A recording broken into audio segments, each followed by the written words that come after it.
찬송가 321장 찬양하겠습니다.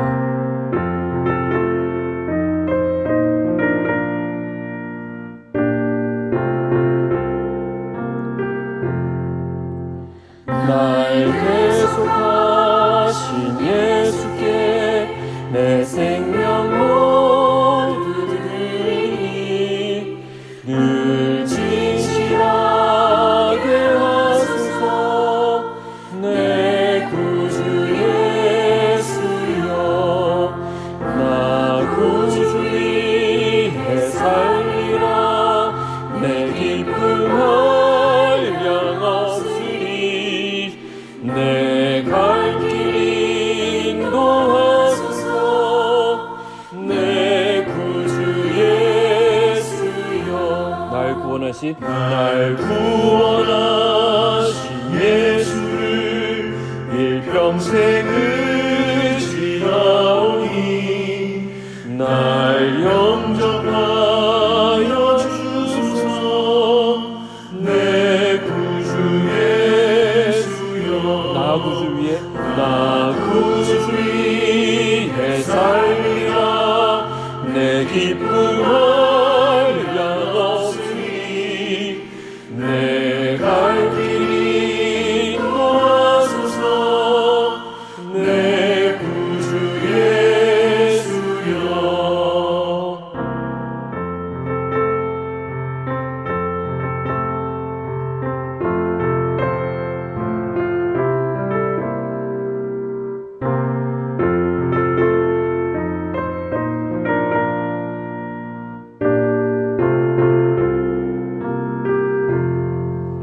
주 십자가에 달리사 날 자유하게 했으니 내 몸과 마음을 주 위에 다 쓰게 하소서.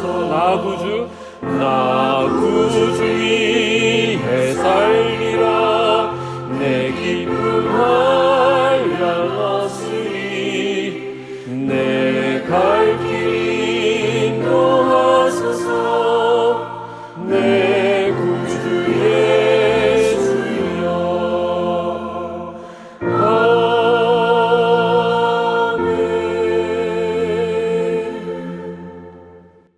아멘. 오늘 말씀은 마태복음 10장 34절에서 39절까지의 말씀입니다. 내가 세상에 화평을 주러 온 줄로 생각하지 말라. 화평이 아니요 검을 주러 왔노라. 내가 온 것은 사람이 그 아버지와 딸이 어머니와 며느리가 시어머니와 불화하게 하려 함이니 사람의 원수가 자기 집안 식구리라. 아버지나 어머니를 나보다 더 사랑하는 자는 내게 합당하지 아니하고 아들이나 딸을 나보다 더 사랑하는 자도 내게 합당하지 아니하며 또 자기 십자가를 지고 나를 따르지 않는 자도 내게 합당하지 아니하니라. 자기 목숨을 얻는 자는 잃을 것이요 나를 위하여 자기 목숨을 잃는 자는 얻으리라.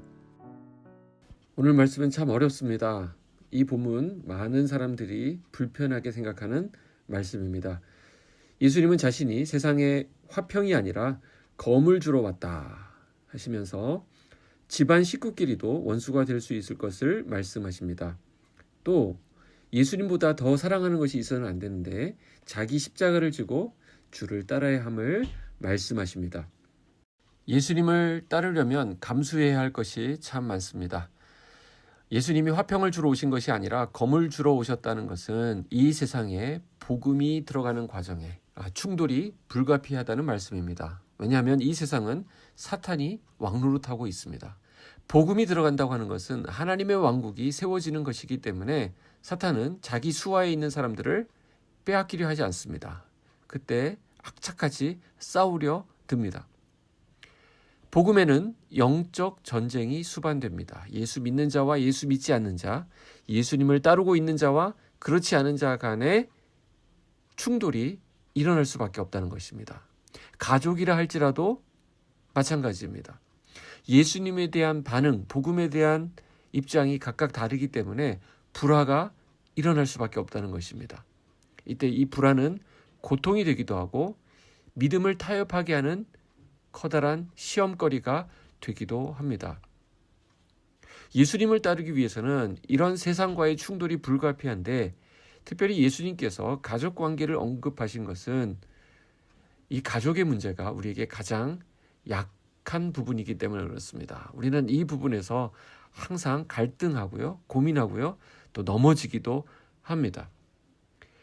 예수님 당시의 상황들을 우리가 좀 살펴봐야 되는데 이 말씀의 1차 수신자인 유대인들은 만약 그들이 이 복음을, 예수의 복음을 받아들이게 되면 유대교 배경을 가진 가족들로부터 엄청난 반대와 핍박에 직면해야만 했습니다. 이에 대해서 예수님은 이것을 감수해야 한다라고 말씀하시면서 이들에게 이것에 대한 대비를 하도록 하신 것입니다. 예수님은 내가 온 것은 사람이 그 아버지와 딸이 그 어머니와 며느리가 시어머니와 불화하게 하려 함이니 사람의 원수가 자기 집안 식구리라 그랬습니다. 어떤 분들은 이 말씀을 보면서 안 그래도 시어머니와 관계가 안 좋았는데 불화하는 것이 하나님의 뜻이구나 하면서 잘됐다 이렇게 생각할지 모르지만 그것은 성경을 잘못 해석한 것입니다.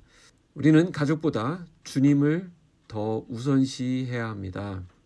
이 말은 많은 사람에게 시험거리가 될 수 있습니다. 많은 사람에게 가족이 우상이기 때문에 그렇습니다.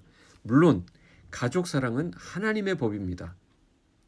하지만 가족을 하나님보다 더 사랑하는 것을 허용하지 않는 것도 하나님의 법입니다. 왜냐하면 그 가족을 주신 분이 누구이십니까? 하나님이시기 때문에 그렇습니다. 하나님은 가족 위에 계신 분이십니다. 뿐만 아니라 가족이 아무리 끈끈한 관계일지라도 하나님이 십자가를 통해 우리를 낳으시고 자녀 삼으신 그 사랑에 비하면 인간의 그 사랑, 인간의 그 관계, 이것은 주장할 것도 못 되는 관계입니다. 그러면 우리 그리스도인들에게 가족이란 무엇일까? 우리는 가족을 어떻게 봐야 할까 하는 문제가 남습니다. 우선 아까도 말씀드렸듯이 성경은 가족을 매우 중요시합니다. 그럼 우리 그리스도인들에게 가족이란 무엇일까? 우리는 가족을 어떤 관점으로 봐야 될까라는 문제가 남습니다. 우선 말씀드릴 수 있는 것은 성경은 가족을 매우 중요시한다는 것입니다. 디모데전서 5장 8절에 보면 누구든지 자기 친족, 특히 자기 가족을 돌보지 아니하면 믿음을 배반한 자요 불신자보다 더 악한 자니라 그랬습니다. 자기 가족을 돌보지 않는 자는 불신자보다도 더 악한 자로 규정하고 있습니다. 가족이라고 하는 것은 우리가 서로 위하고 돌보고 사랑하라고 하나님이 주신 최소 단위라는 것이죠. 왜 그렇습니까? 우리가 인류 전체를 돌볼 수는 없는 노릇입니다. 너무 광범위하고요. 또한 피상적입니다. 그래서 하나님은 우리에게 최소한의 그 가족이라도 서로 위하고 돌보고 사랑하라고 주신 것이죠. 그러니까 정리합니다. 예수님을 믿는 삶이 부모도 몰라보고 자녀도 돌보지 않는 비윤리적인 행태를 보여야 한다는 말씀이 결코 아니라는 것입니다. 그럼 무엇입니까? 예수님의 제자는 부모, 형제, 자녀를 사랑해야 합니다. 사랑하지만 그 사랑이 주님을 사랑하는 것보다 우선시할 수 없다라는 것입니다. 나의 가족 위에 주님이 계시고 주님 아래에 내 가족이 있습니다. 이 세상 모든 것들은 부모든 자식이든 다 하나님이 주신 것입니다. 우리의 분명한 신앙 고백은 하나님이 주셨다라는 것입니다. 왜 주셨습니까? 하나님을 잘 섬기라고, 하나님을 잘 누리라고 우리에게 주신 것입니다. 그러나 주님이 주신 그것들이 주님의 자리를 대신하거나 주님보다 더 높아져 있다고 한다면 그때는 그것이 우상이 되는 것입니다. 그러니까 우리가 가족에 대해서 알아야 될 것은 가족이라고 하는 것은 주님을 잘 섬기고 주님을 잘 누리고 주님의 뜻을 이루는 데 필요한 도구고 과정이지 우리의 지상 최대의 목표, 목적도 아니라는 사실입니다.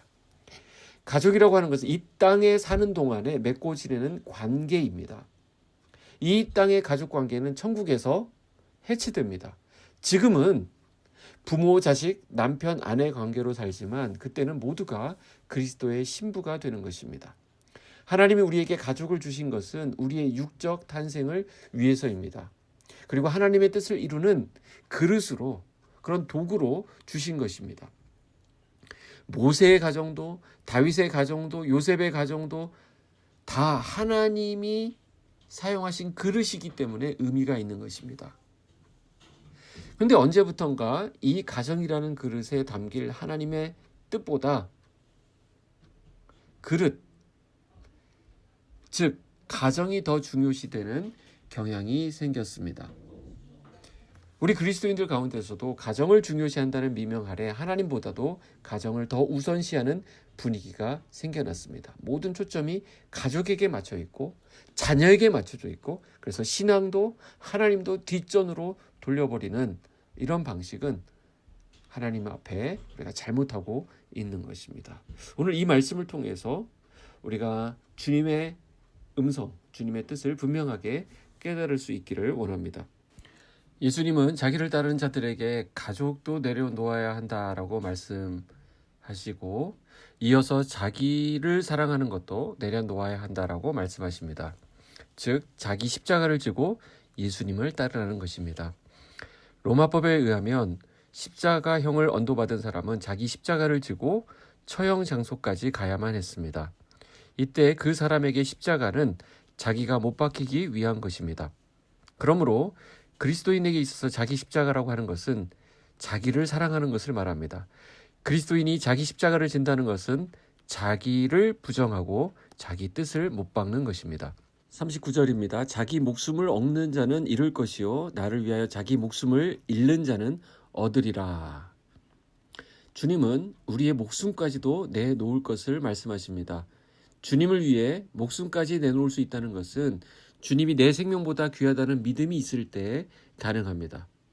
만약 주님을 위해 내 목숨 내놓기가 아깝다고 한다면 그 사람은 너무나도 시시하게 예수를 믿고 있는 것입니다. 고작 일주일에 시간 좀 내드리고 헌금 좀 드릴 수 있는 정도의 주님을 믿고 있다고 한다면 그만큼 불행한 일은 없을 것입니다. 내가 믿는 주님은 어떤 분이어야 됩니까? 내 목숨보다도 귀한 분, 내 전부를 드려도 아깝지 않은 분, 그런 분이 우리 주님이어야 하지 않겠습니까? 우리가 오늘날 순교하는 일은 거의 없습니다. 하지만 우리가 목숨은 아니라 할지라도 주를 위해 잃어버리는 것이 있어야 합니다. 잃어버린다고 하는 것은 다치는 것과는 다릅니다. 잃어버리는 것은 내가 자원해서 이루어지는 일이 아니라, 내가 원해서 이루어지는 것이 아니라 상황이 그렇게 되어버린 것입니다. 내가 그렇게 당해버리는 것입니다. 하나님 때문에, 주님을 따르는 것 때문에 잃어버리는 것을 말합니다. 그런데 그렇게 잃는 것이 우리를 비참하게 하고 우리를 망하게 하는 것이 아닙니다. 그렇게 잃어버린 것에 대해서 주님이 하신 약속이 있습니다. 39절 끝에 뭐라고 합니까? 잃는 자는 얻으리라. 주님을 위해서 잃는 자 얻게 된다는 것입니다. 그럼 여기에 놀라운 역설이 있는데요. 잃는 게 아무것도 없다고 한다면 주님으로부터 받을 것 역시 아무것도 없다는 것입니다. 주님을 위해 잃어야 하는 것이 있다고 한다면 우리가 그것을 기쁘게 받아들일 수 있습니다. 그것이 어떤 것이든 그 일시적인 것을 우리가 잃을 수 있지만 우리는 영원한 것을 얻게 될 것입니다. 기도하겠습니다. 하나님 아버지 감사합니다. 주님을 따르는 길에 고난도 있지만 어려움도 있지만 하나님께서 회복시켜 주시고 하나님께서 얻게 해주시는 부분들도 있음을 말씀으로 확인시켜 주시니 감사를 드립니다. 오늘도 이 시간 세계 각곳에서 복음 때문에 고난당하고 있는 주의 종들을 붙잡아 주시고 그들 가운데 하나님의 함께 하심이, 하나님의 도우심이 있게 하여 주시옵소서. 오늘도 우리가 이 말씀 붙들고 이 세상 가운데서 주님의 제자로 살아가기를 원합니다. 하나님, 주님 안에서 모든 것을 감당할 수 있게 하여 주시고 우리 안에 펼쳐지는 어려움까지도 능히 감당할 수 있는 힘을 하나님 공급하여 주셔서 주님이 얻게 하시겠다 하시는 그 부분까지도 누리고 얻는 우리 모두가 되게 하여 주시옵소서. 예수님의 이름으로 기도하옵나이다. 아멘.